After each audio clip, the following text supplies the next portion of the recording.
1, 2, 3. Work. Keep moving, go. Feel in. Go. Button them up, chin straps in. Let's go. You got to set the tone. Running, no man back. DeMatha star wide receiver Cody Williams strives to be pitch perfect on the football field. Let's go. As one of head coach Bill McGregor's senior leaders, Hey, I bet you I get it right. I bet you do. I got it. This money right here. Go.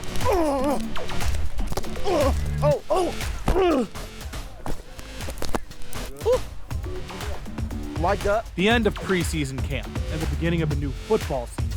Music to the ears of the DeMatha staff. 1, 2, nice job. Hit it, back inside. Don't put pressure on yourself. Just relax a little bit. For most teams, those words are easier said than done, especially with the gauntlet of a schedule DeMatha has. Just about every game, a 12-round heavyweight battle. Their season opener is in Ohio this Saturday, and they play in the vaunted Washington Catholic Athletic Conference, or WCAC, which has turned out the likes of last year's Heisman Trophy winner Caleb Williams, but DeMatha, turning out the likes of Washington Commanders defensive end Chase Young, doesn't shy away from the challenge. Good catch. Oh my gosh. They can't check us. That's what it is. That's all it is. It's too easy. Emmett Law, Therese Davis, Maryland commit, VTech commit. I'm gonna destroy you, plain out. You feel me? I ain't gonna fake destroy you. Win every game, but not just win, be dominant. You know, I feel like that's the DeMatha culture. Defensive tackle and Virginia Tech commit Emmett Laws and offensive tackle and Maryland commit Therese Davis are among the very best linemen in the country. They have an appetite for knocking people down, but have a sour taste in their mouth for how last season ended. A 7-3 loss in the WCAC championship to finish 10-2. Yeah, I feel like we should go undefeated, especially last year. We should have won the whole thing. Good. I got Ike and I got Therese again. You gonna block Emmett? No, you're not. No, you're not. Emmett Law is a problem. Williams' words of encouragement, a constant all practice long. Slime him. My dog right here, one of the best receivers in the nation, I promise you. 'Cause I love the game of football, you know? When you love the game of football, it just comes natural. Hey, twin, get your head up field faster. Once you catch it, you know you got it. Shout out to our quarterback, Coach Luke, one of the best offensive coordinators in the world. Good job, that baby. Coach McGregor knows every little adjustment can be the difference between a win and a loss this year. He's coming back the backside if he comes into the court. He's going to rush. Go, stay low, good. Break it down, good job. The last two-a-day practice is now in the books. Let's go. 2 days are over, all right? So you made it to another camp, so that was good. Seniors, you're never going to have another 2-a-day here at DeMatha, right? You can see how fast everything goes, right? It's a blink of an eye. It's here for 1 minute and gone to the next, right? Take full advantage. Yeah, I'm gonna miss it because this is my last one. It definitely struck me a little bit because, you know, it went by super fast. Got to cherish every moment. It did hit a soft spot. At DeMatha football preseason camp, Hey, let's go. Don't shoot me, 2, 3, 1, 2, 3, 1. Christian Flores, 7 News.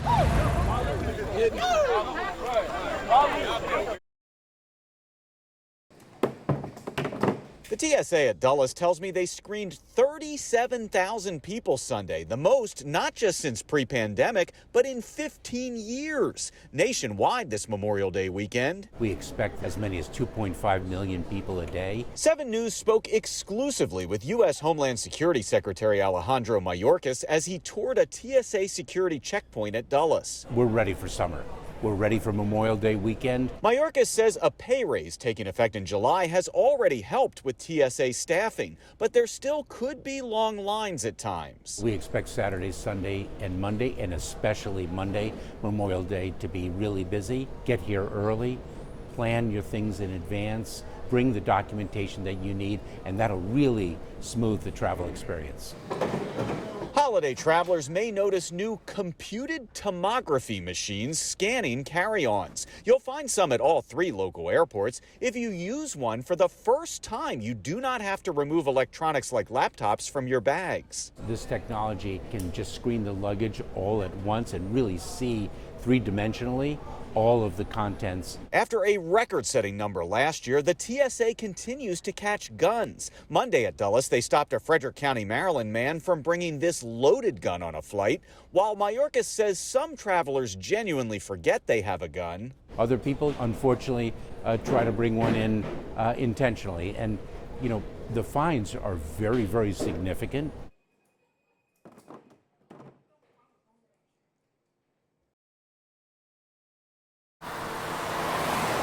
Coming home with headaches and nausea. Symptoms parents Krishna Becker and Cindy Fang say their kids experienced off and on during construction at Poolsville High School. It's a very active construction site. And while both agree the updates are needed, They need to focus on educating the children and doing the construction, keeping the two separate. the biggest concern and hazardous tar used for the roofing work. On one day in February, it got so bad the school sent kids home. Becker says the school also paused work several times, eventually stopping tarring during school hours. 7 News reached out to the district about the roofing work and mitigation efforts. A spokesperson telling us the work will be complete prior to school starting, so there will be no mitigation required. However, 7 News asked about parent concerns over a second roofing work phase in 2024, and the district says they do have a second phase, but they haven't decided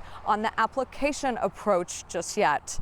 Becker also sharing this photo with 7 News showing a taped up doorway. Haphazardly hanging over one of the doors.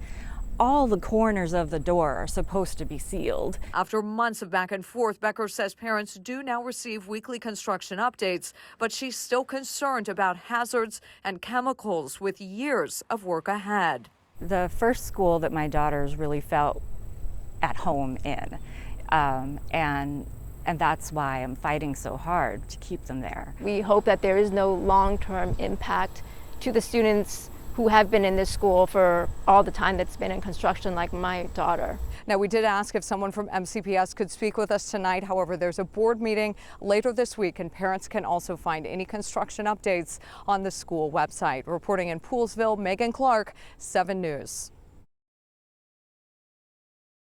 This one he actually lost to my father in a poker game. What? Yep. So my father won the restaurant in a poker game. A talk with Mr. Henry's owner, Mary Cullian Helms, will make you smile. The restaurant where singer Roberta Flack started her career. This album cover shot in Mr. Henry's. But Monday night, someone broke in, trashed the place. The biggest loss, $3,500 of spoiled food from refrigerators left open. Such a mess, they had to close Tuesday. And we haven't been closed. My gosh, we only closed one day during COVID. Oh, really? Right. You're seriously. 7 day a week? So we are a 7-day-a-week restaurant. We close on Thanksgiving and Christmas. So when you closed yesterday, it got people's attention? It did. MPD numbers show the area around the restaurant has seen a jump in crime. Robberies almost double what they were at this time last year.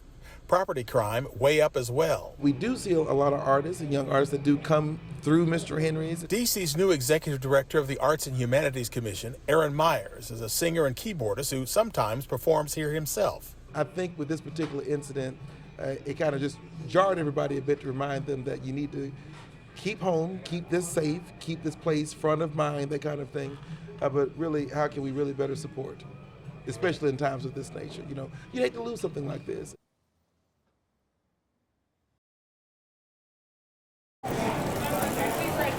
This is chaos, and it's upsetting. Holiday cheer is in short supply at Reagan National Airport due to a seemingly endless number of holiday horror stories. We've been here since 8 o'clock this morning. Bridget Secco and her daughter are among a sea of Southwest Airlines travelers wondering how in the world they're going to get home. So they told us while we were standing in line that there's absolutely no flights until Friday, which was the day we were supposed to come back. According to FlightAware, Southwest has canceled or delayed nearly 90% of its flights as of Monday night. We're not being told anything. The airline telling us in a prepared statement that extreme weather caused a wide-scale disruption that will take the company days to recover from by rebalancing the airline and repositioning crews and our fleet. Southwest admitting these continuing challenges are unacceptable and issuing heartfelt apologies. I think they've got a logistics problem. Bob Bernstein and his family can't get to Houston until Saturday, so he's driving home to Texas. And it's pretty messed up because they don't even have people to email or text their customers telling them that the flights have been delayed. They couldn't get us to Hartford from Tampa, but they said we can get you to Reagan. Instead of being in Connecticut with family, Kristen Laliberte spent Christmas Eve, Christmas Day, and Monday stranded at the airport since she lives in Florida. She'd rent a car and drive to see loved ones, but says no vehicles are available. There are no cars, there's no planes, and for the foreseeable future, neither one will be available.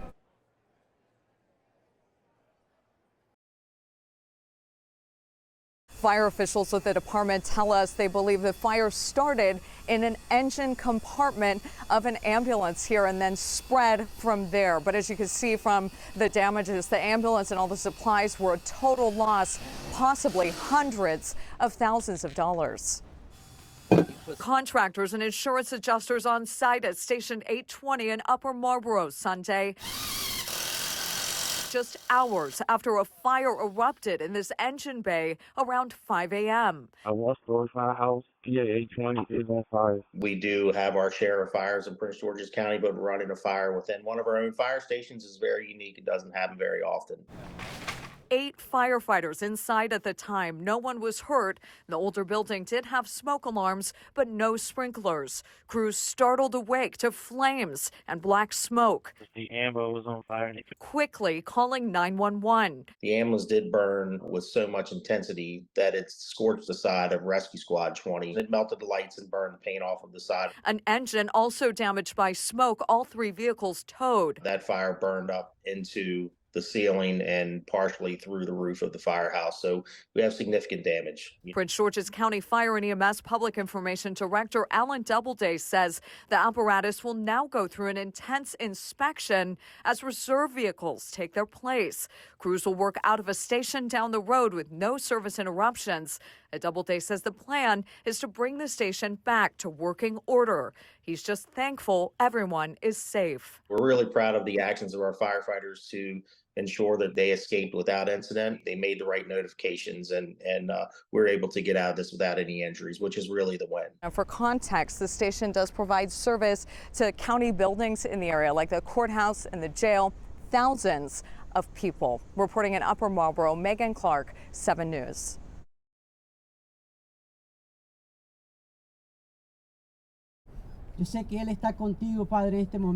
Friday night at this vigil in Woodbridge for 20-year-old Jose Guerrero, sorrow once again found its way into the hearts of a Prince William County community reeling from violence. He was the best friend I ever had. The most sweetest person. He always counted on me. I counted on him. He was always there for me. Guerrero's family tells 7 News on Your Side that on Thursday, police found his body.